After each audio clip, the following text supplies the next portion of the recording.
a comenzar el estudio del rubro bienes de uso a través del análisis de su definición. Podemos decir que los bienes de uso son aquellos bienes tangibles destinados a ser utilizados en la actividad principal de la empresa, no a la venta, y que suelen ser utilizados en el ciclo operativo de la empresa. A través de la definición podemos destacar cuáles son los componentes claves, las características puntuales que tiene un bien de uso. Podemos decir primero que son bienes tangibles. Eso lo diferencia del otro rubro que tenemos dentro del activo, que son los activos intangibles. Por otro lado, podemos decir que están destinados a ser utilizados en la actividad principal del ente y no a la venta habitual. Estas dos características son las que la distinguen de nuestros bienes de cambio, es decir, la mercadería de la empresa. Otras dos características muy importantes que tienen una vida útil prolongada, ¿sí? Y que pueden encontrarse en construcción, tránsito o montaje. También es importante mencionar que dentro del rubro bienes de uso vamos a incluir los anticipos que hemos pagado a nuestros proveedores por ellos. Bien, una vez que hemos estudiado cuál es la definición del rubro bienes de uso, vamos a adentrarnos ahora en cuál es la forma de evaluarlo.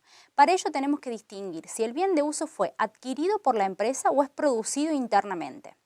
En el caso de los bienes adquiridos por la empresa, tenemos que tener en cuenta que van a ser evaluados al costo. Ese costo, ¿cómo se va a conformar? Tenemos que tener en cuenta dos componentes principales, que es al valor de contado. Ese valor de contado es neto de cualquier descuento o bonificación y no incluye los intereses, más allá de que el interés sea un interés por financiación implícito o explícito. Por otro lado, es importante tener en cuenta que debemos adicionar a ese precio de contado todos aquellos gastos necesarios para que el bien se encuentre apto para ser utilizado por la empresa. Pueden ser algunos ejemplos: fletes, seguros, gastos de montaje, la capacitación para que la persona pueda utilizar ese bien de uso, entre otros. Bien, ahora otros conceptos que tenemos que aprender y que tenemos que saber diferenciar porque influyen mucho en la forma de contabilizar nuestros bienes de uso son los conceptos de mejora, mantenimiento y reparación. Bien, ¿por qué es la diferencia? Porque algunos de ellos son activables y otros no. Iniciemos con las mejoras. Las mejoras son aquellas que posibilitan que la vida útil del bien de uso se extienda o que su valor de uso se incremente o que sea más productivo, es decir, hacen que sea más eficiente el bien de uso. Yo veo una diferencia en ese bien, por ende voy a activar ese costo. Por ejemplo, si de repente tenemos un gasto que hace que la máquina, en lugar de producir 100 unidades por hora, pase a producir 1000, ese gasto va a ser activable, es decir, nuestro valor de origen de nuestro bien de uso se va a modificar y se va a incrementar. Ojo ahí que al modificarse el valor de origen va a modificarse también el valor cuota amortizable anualmente. Bien, por otro lado mencionamos el mantenimiento y la reparación. Ambos son costos. ¿Por qué son costos? Porque no me generan una mayor productividad de mi bien, sino que están destinados a mantener la productividad normal de mi bien de uso, ¿sí? El uso no habitual. Entonces, en ese caso van a formar parte del costo del ejercicio. Bien, una vez que hemos podido ver estos conceptos, vamos a aplicar lo que es el valor de origen de un bien adquirido, una mejora, una reparación o un mantenimiento en un caso práctico. Para ello los invito a que analicemos cuáles son los datos que tenemos de la empresa La Garita SRL. Resulta que nuestra empresa decidió adquirir un utilitario usado para poder hacer el reparto de su mercadería. Ese utilitario tiene un valor de contado, vayamos prestando atención bien a los datos, de 68.000 pesos, pero la compra la financia. ¿Por qué? Porque La Garita no contaba con toda la plata en ese momento. ¿Cómo la financió? Entregó 40.000 pesos en efectivo, entregó un cheque de un cliente que poseía de 5.000, un cheque propio de 3.000 y el resto con un documento a 90 días, lo cual genera un interés. Bien, adicionalmente al mismo momento tuvieron que pagar 500 pesos a un gestor de transferencia y el auto tenía 500 pesos de deuda de patente atrasada, lo cual lo va a pagar nuestra empresa La Garita. Veamos entonces cuál es el asiento de la adquisición.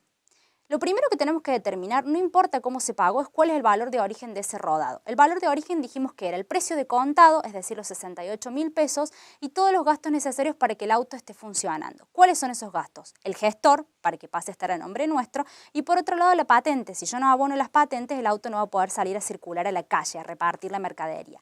De esa forma llega un valor de origen de 69.000. Eso es lo que ustedes ven como rodados debitado en 69.000. Vamos ahora sí a cómo lo pagamos. Caja 40.000 habíamos dicho, más los 500 del gestor 40.500. Valores de terceros 5.000, banco cuenta corriente 3.000, que es nuestro cheque, documentos a pagar 20.900. Los 20.000 es la diferencia, habíamos pagado 48.000 pesos contra los 68.000 que salían, nos quedaban 20. 20.900 porque tenía 900 de interés. Esos 900 de interés no están en el valor del rodado, no son valor de origen. Por ende, si ustedes se fijan, tenemos una cuenta nueva que es un costo, una pérdida del ejercicio denominado intereses perdidos por 900. Y por último, la patente a pagar. Vamos ahora rápidamente a ver los últimos dos asientos que tenemos. Resulta que se abonan gastos legales de transferencias por 1.000 y se le hace un service a la camioneta por 560. El gasto legal de transferencia es un gasto necesario. ¿Por qué? Porque si yo no lo transfiero a mi nombre, no puedo salir con ese utilitario a la calle en nombre de la garita SRL. Entonces, eso me va a incrementar el valor de origen de mi bien. Es decir, va a ser rodados a caja. Es decir, el valor de origen de mi bien hoy está en 69.000 pesos. Pero el service no incrementa la vida útil ni el valor de ese bien. Entonces, por ende, es un gasto del ejercicio. Vamos a realizar mantenimiento de rodados a caja por 560. Bueno, chicos, con esto hemos logrado terminar ver lo que es el concepto de bienes de uso. Los invito ahora a desarrollar la actividad práctica asociada al concepto.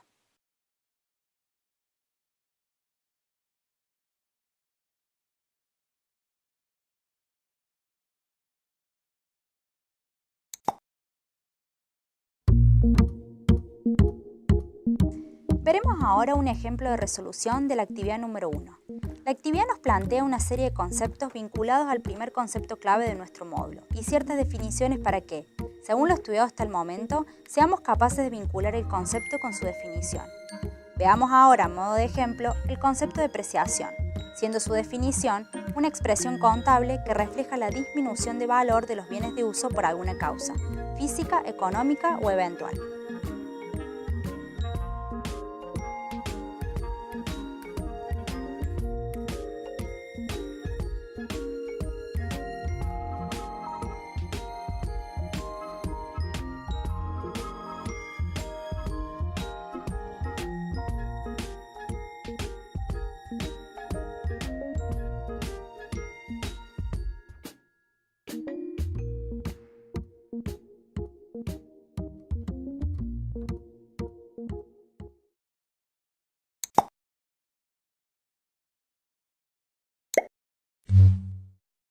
Podemos definir a las inversiones permanentes como aquellas imposiciones de fondos, es decir, colocaciones de dinero, que son efectuadas con un plazo de vencimiento mayor a un año. Es decir, la empresa tiene un remanente de dinero y ha decidido colocarlo, inmovilizarlo por un plazo mayor a un año después del cierre de ejercicio. Bien, veamos cuáles son algunos ejemplos de inversiones permanentes. Podemos tener títulos públicos o privados, podemos tener inversiones inmobiliarias, podemos tener instrumentos derivados, también encontramos acciones sin cotización o encontramos acciones de cooperativas. Bien, también tenemos otro concepto clave que es muy importante, que es la participación permanente en otras sociedades. Vamos a adentrarnos un poco más ahora en este concepto. Las participaciones permanentes en otras sociedades, las empresas las pueden efectuar no solo con el ánimo de obtener un lucro, sino también con el ánimo de diversificar sus riesgos. Es decir, por ejemplo, pueden querer adquirir acciones o participación en una empresa que sea su proveedora de materia prima o en una empresa transportadora si se dedican a la comercialización, por ejemplo, adentro del país. Es decir, están tratando de disminuir posibles riesgos a futuro, no solo de obtener una rentabilidad. Bien. Esa participación que la empresa inversora realiza en la emisora puede tener distintas magnitudes. Dependiendo de la magnitud de esa inversión, nos podemos encontrar con que la empresa inversora realiza sobre la emisora control, influencia significativa o tiene una simple participación. Vamos a adentrarnos ahora en el control. El control, la empresa emisora lo puede realizar ya sea a través de ella misma o a través de otros, es decir, puede ser un control o un control conjunto.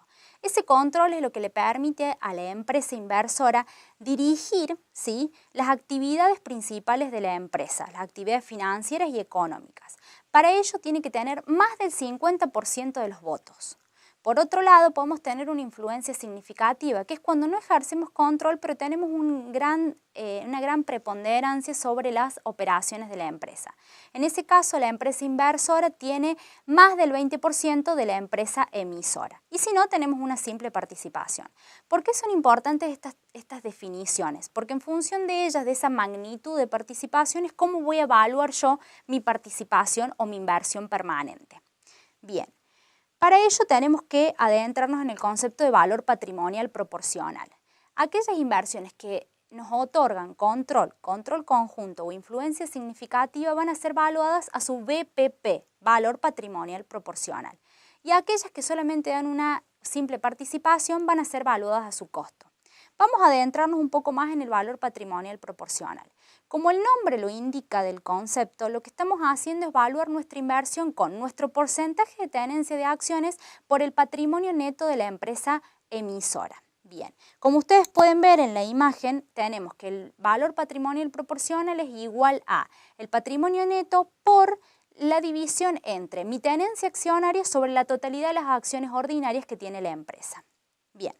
Cuando aplicamos el método del BPP es importante tener en cuenta que hay que comparar ese BPP contra el valor abonado por esa inversión permanente. Si existiera alguna diferencia, estamos frente a un valor llave, que puede ser un valor llave positivo o un valor llave negativo, es decir, frente a un intangible. Vamos a analizar este concepto a través de un ejemplo.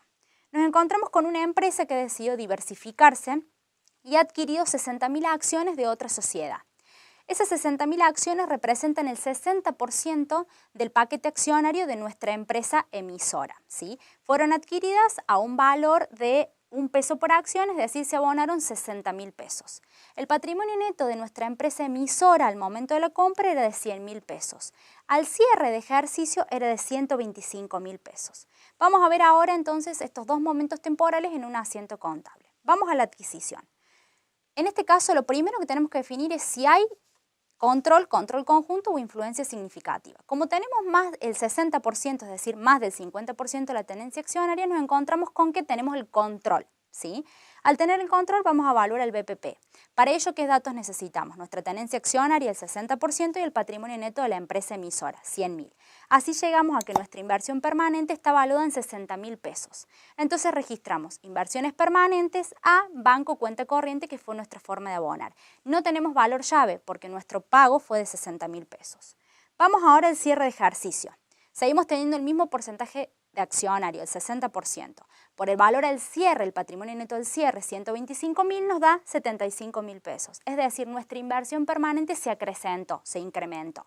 Entonces tenemos que poner inversiones permanentes 15.000 a resultado por inversiones permanentes 15.000, siendo esto una ganancia del ejercicio. Bien, con esto hemos logrado adentrarnos en el concepto de inversiones permanentes y los invito ahora a que desarrollen la actividad práctica asociada al concepto.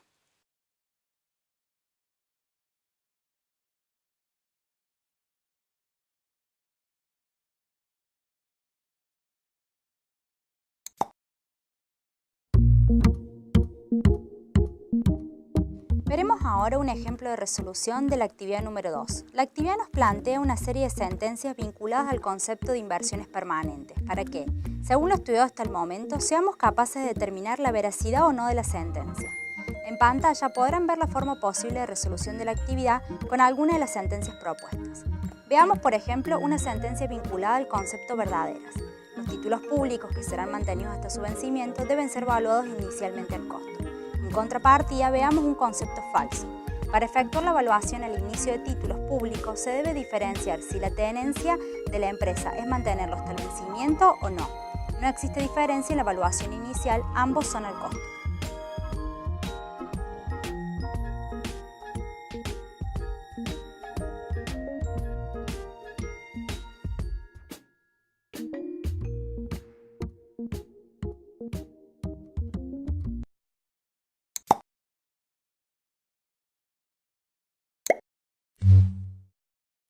A través de este concepto vamos a adentrarnos en la definición, clasificación, valuación y exposición de los principales componentes del rubro pasivos.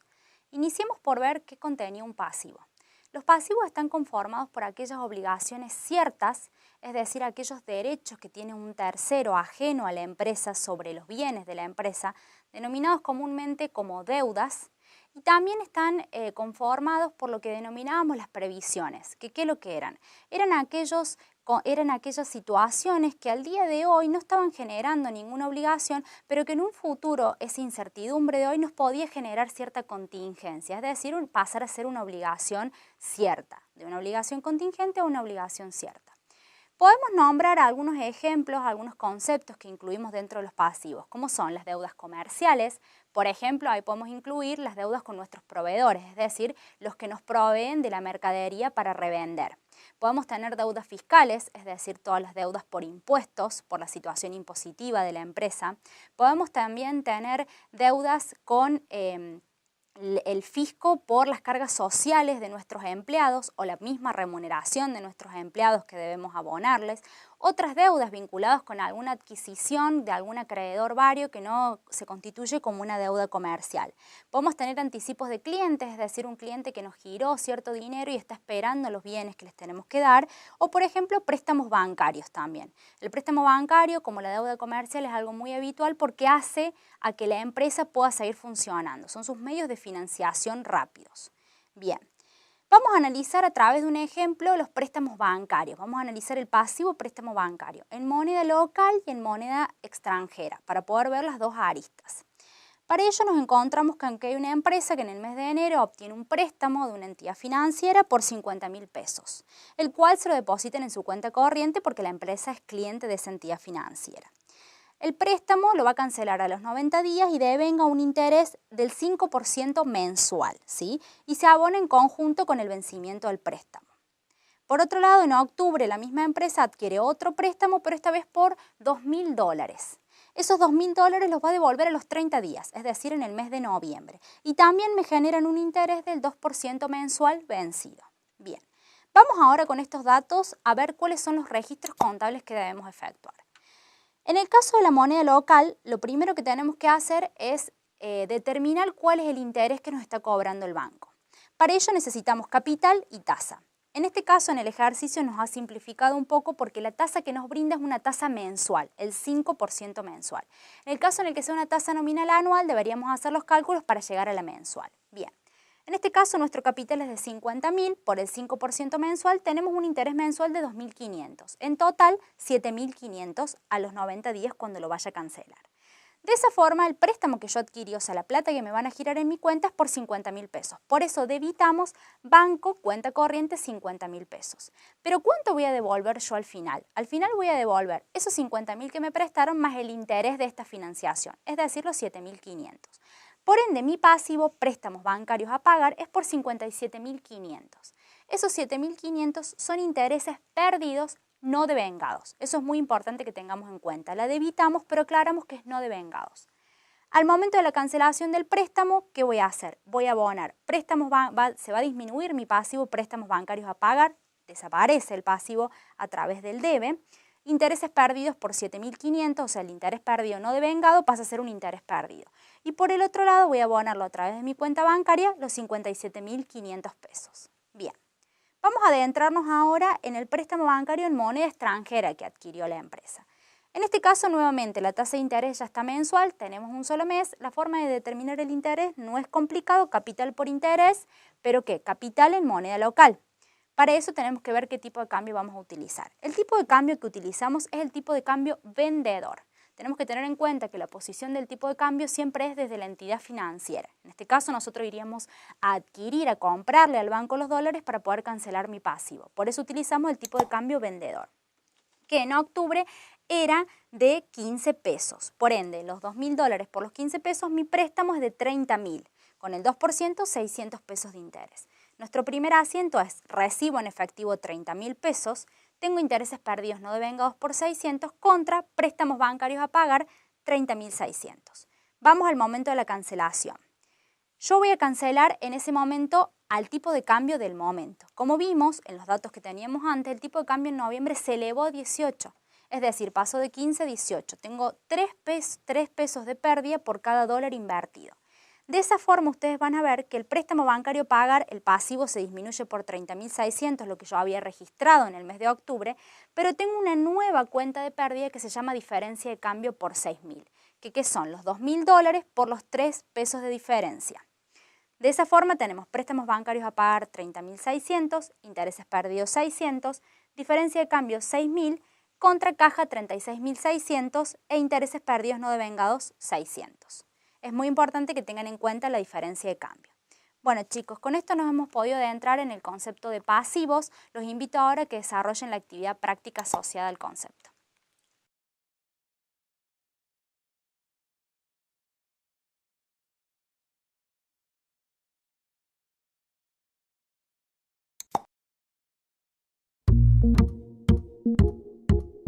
Veremos ahora un ejemplo de resolución de la actividad número 3. La actividad nos plantea una serie de conceptos vinculados al concepto clave de nuestro módulo y ciertas definiciones para que, según lo estudiado hasta el momento, seamos capaces de vincular el concepto con su definición. En pantalla podrán ver la forma posible de resolución de la actividad con una de las sentencias propuestas.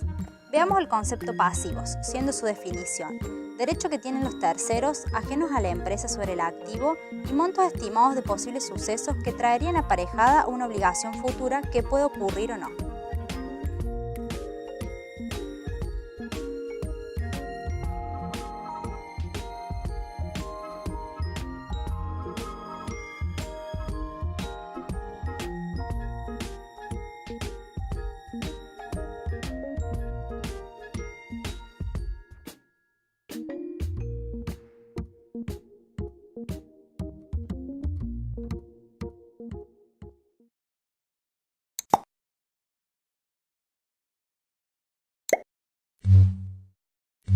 A continuación vamos a analizar el concepto de contingencia. Como ya hemos estudiado, una contingencia es la posibilidad de ocurrencia o no en el futuro de un hecho incierto en el presente, que de suceder generaría una variación patrimonial modificativa.